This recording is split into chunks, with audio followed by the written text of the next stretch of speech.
Have you seen some of the new features that we have that they've put into .NET Aspire version 9.2?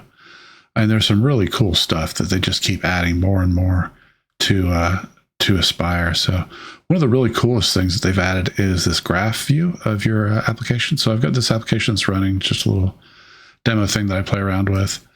And if you click on graph on your resources page, it gives you this visual graph view of your application.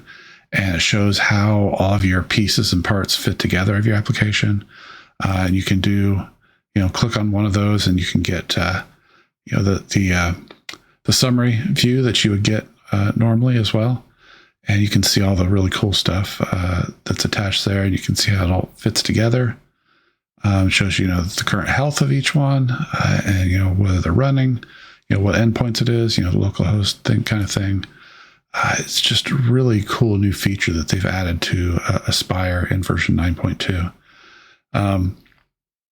It's just an alternate view. It's the same thing as this view. It's just giving you a more graphical representation of how it all relates together and how the flow of everything goes. Because I've got my API service, and that connects to my database, which connects, that has the database in it.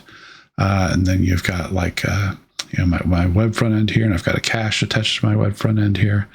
And let's say if I was to go back here and add cache to my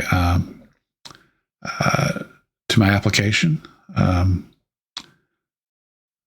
let me just make that change real quick, and I'll show you what that looks like.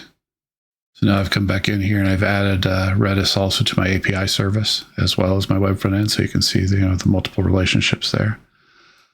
So this stuff is really cool that they keep adding into to Aspire. And if you're not using Aspire, you absolutely need to be using it, not just for new projects, but you need to be going back and adding it into your existing projects, because even if you're not using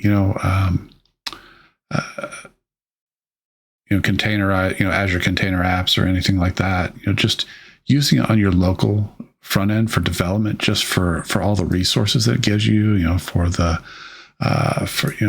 traces especially, and the metrics and things like that, just to help out your development process. You absolutely have got to be using Aspire. You've got to add it into your projects if you can, and just get in there and start having fun with it, because it will make your life as a developer so much easier, so much better than what you're doing right now.